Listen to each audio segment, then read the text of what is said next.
जी आपको इज्जत से अस्सलाम वालेकुम। और आपको इज्जत के साथ साथ एंड में कहने के बजाय पहले ही कह दे रहा हूँ कि सब्सक्राइब कर लो। अब मैं आपको एक रिपोर्ट बताने जा रहा हूँ। ये जो डिफेंस एग्रीमेंट हुआ था टर्की में और पाकिस्तान में और सऊदी अरब में और इजिप्ट में और कई देशों के नाम इसमें हैं और कई देश जुड़ रहे हैं। इसने भाई ईरान को इनवाइट कर दिया। जी हाँ, आप सही सुन रहे हैं, ईरान को इनवाइट कर दिया। आपके स्क्रीन पर मैं ये रिपोर्ट लगा रहा हूँ, देखिए जरा। देखिए दोस्तों, ईरान से कहा गया है कि आप हमारे डिफेंस एग्रीमेंट में शामिल हो, लेकिन इस बात की कोई आधिकारिक तौर पर खुलासा नहीं हुआ है, लेकिन इस की बात चल रही है और ईरान से ऐसा कहा गया है। और मैंने आपको इससे पहले वाली रिपोर्ट में भी बताया था कि ईरान के गलीबाब ने कहा है, वो भी बहुत इंपॉर्टेंट वीडियो है, उसे भी पीछे जाके देखिए। गलीबाब ने इससे पहले वाली रिपोर्ट में बताया था, मैंने कहा है कि वो हमसे रिश्ते ठीक करने चाहते हैं। वहाँ से मैसेज आया है, वो हमसे रिश्ते ठीक करना चाहते हैं। वो जान गए हैं कि उनकी खुद सिक्योरिटी अमेरिका ने ख़राब की है और अमेरिका हमें सिक्योरिटी नहीं देना चाहता। वो इसलिए वो हमारे साथ रिश्ते ठीक करना चाहते हैं। भाई मुझे इस बात का पहले ही तर्क था, अगर इलाके में कोई ग्रुप बन रहा है उसमें अगर ईरान को ही ले लिया जाए तो पूरा किस्सा ही खत्म, पूरी लड़ाई खत्म, हमला करने ही वाला नहीं होगा। तो लड़ाई किस बात की, एग्रीमेंट किस बात का। चलिए बहरहाल जो भी कुछ हो, बढ़ते हैं अगली रिपोर्ट के लिए। ये देखिए, ईरान की अच्छी बात ये लगी कि ईरान पहली बार डिफेंसिव मूड में नहीं, अटैक मूड में लग रहा है। ईरान के कमांडर देखिए फिर से मीडिया पर आए और इन्होंने कहा कि अमेरिका ने हमारे खिलाफ कोई नई फौज फिर से तैयार की तो हम पहले हमला करेंगे।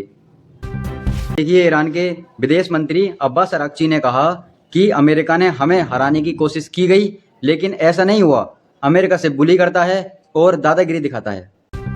भाई ईरान कहता है वो हम पर कितनी भी पाबंदियां लगाए, वो हम पर कितने भी ब्लॉकेज लगाए, लेकिन उससे हमारा कोई नुकसान नहीं होता। इधर ये देखिए, ऐसा समझ लीजिए ईरान पर अल्लाह का करम है।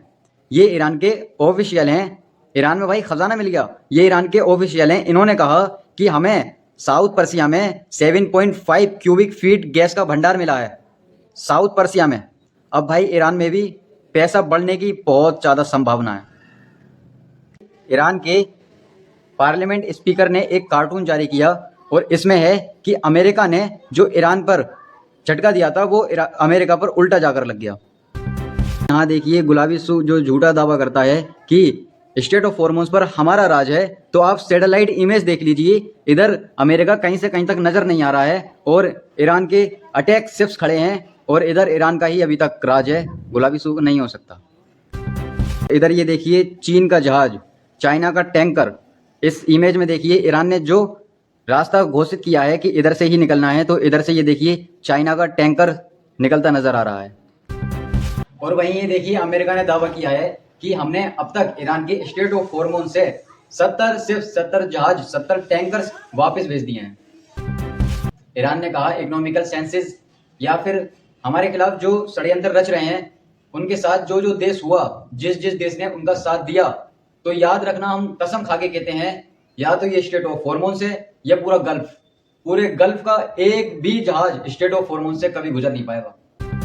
और इधर ब्रिटेन की हवाइयां उड़ी पड़ी हैं। इधर ब्रिटेन इतना खौफ में है और खबर ये आई है कि ब्रिटेन ने कहा है कि हमारे पावर प्लांट पर कर सकता है ईरान फिर से बड़ा हमला। और वहीं ये देखिए, ईरान के डिप्टी विदेश मंत्री चोरी छुपे चीन गए थे और चीन के टॉप के मंत्री से मुलाकात की। और वहीं पाकिस्तान के इंटेलिजेंट चीफ बहरीन गए थे और बहरीन जाकर बहरीन की क्राउन प्रिंस से मुलाकात की। ये देखिए, ईरान के ऑफिशियल ने कहा कि जो भी ग्रुप अमेरिका का साथ देगा ईरान के खिलाफ, ईरान को भूखा रखने में, ईरान की इकोनॉमी कमजोर करने में, ईरान के कैसे भी खिलाफ होगा, तो याद रखना हम उसे बख्शेंगे नहीं। और इधर ये देखिए, अमेरिका एक दिन में 30 इंटरसेप्टर बना रहा है यूएई में 30 इंटरसेप्टर पर डे बना रहा है। मैंने क्या कहा था आपसे, मैंने कहा था कि अमेरिका ने जो ये जंग रोकी है वो हथियार की कमी की वजह से रोकी है। अमेरिका के पास हथियार खत्म हो चुके हैं, इसलिए उसने जंग रोक दी है। और मैंने कहा था कि अगर अमेरिका के पास हथियार नहीं खत्म होते, अगर होते, तो अमेरिका कभी जंग नहीं रोकता। और ये देखिए, वहीं अमेरिका ने कहा है कि हम ईरान के खिलाफ नए ऑपरेशन करने की शुरुआत कर रहे हैं। अमेरिका ने जो ईरान पर पाबंदियां लगाई हैं उसका ईरान पर बहुत ज़्यादा असर पड़ रहा है। ईरान पर अमेरिका की पाबंदियों का बहुत ज़्यादा असर पड़ रहा है। ईरान के पूरे इतिहास में सबसे ज़्यादा असर ईरान को अब पड़ा है। ईरान की करेंसी को असर अब पड़ा है पूरे इतिहास में। यानी अमेरिका का $1 ईरान की 2 मिलियन रियाल। अब ईरान की करेंसी भी, ईरान के नोट जो हैं वो भी अब रद्दी के भाव हो जाएंगे। यानी रद्दी की भी कोई कीमत होती है तो उसी के भाव होने वाले हैं। और वहीं ईरान ने कहा है कि जो हमारे स्टेट ऑफ हॉर्मोन से जो जहाज, जो शिप्स नहीं निकल रहे हैं, हम उस पर पेनल्टी लगाएंगे। और ईरान ने ये भी कहा है कि जो शिप्स दूसरे शिप्स पर भरते हैं, मतलब एक जहाज से दूसरे जहाज में भरते हैं, हम उस पर भी पेनल्टी लगाएंगे। और ईरान ने कहा है जो हमारा कानून तोड़कर स्टेट ऑफ हॉर्मोन से निकले हैं वो वापस आएंगे तो हम उस पर भी पेनल्टी लगाएंगे। इधर ईरान के राष्ट्रपति पेजेस्कियान ने कहा है अपने लोगों से, कहा है कि अमेरिका हम पर बौखलाहट में फ्रस्ट्रेट होकर जो हम पे पाबंदियां लगा रहा है उसका हम पर बड़ा असर पड़ने वाला। आप और हम सब देखने वाले हैं कि ईरान पर आने वाले टाइम पे बहुत बुरे हालात होने वाले हैं। मैंने आपसे कहा था ना जोलानी की औकात। अब ये देखिए, सीरिया के विदेश मंत्री ने जॉर्डन के अंदर मूसाद के चीफ से, यानी इजराइल के मूसाद के चीफ से मुलाकात की है सीरिया के अंदर तनाव कम करने के लिए। और इधर ये देखिए, इजराइल तो सीरिया पर थूक रहा है। तमाम जोलानी ने इजराइल की गुलामी की, उसके बाद भी इजराइल ने सीरिया पर ड्रोन हमला किया। सीरिया के गांव में एक ड्रोन हमले किए।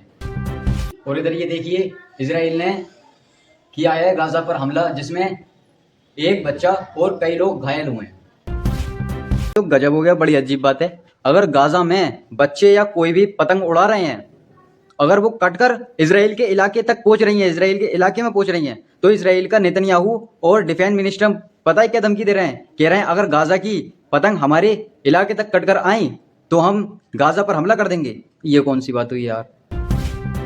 भाई, गाजा के छोटे छोटे बच्चों की पतंगों से जो डर जाए उसे कहते हैं इजराइल, उसे कहते हैं इजराइल। और ये देखिए, हमास ने इस पर सफाई दी है। हमास ने कहा है कि गाजा में जो छोटे छोटे कैंप हैं उसमें जो बच्चे हैं वो पतंग उड़ा रहे हैं, हम उसमें कैमरा लगाकर या हथियार डालकर या कुछ भी गलत काम कर हम क्यों भेजेंगे तुम्हारे इलाके में? वो कटकर आपके इलाके तक पहुंच रही है। पर लेकिन इजराइल को, नेतन्याहू को एक बहाना चाहिए गाजा में हमास में कत्लेआम करने के लिए।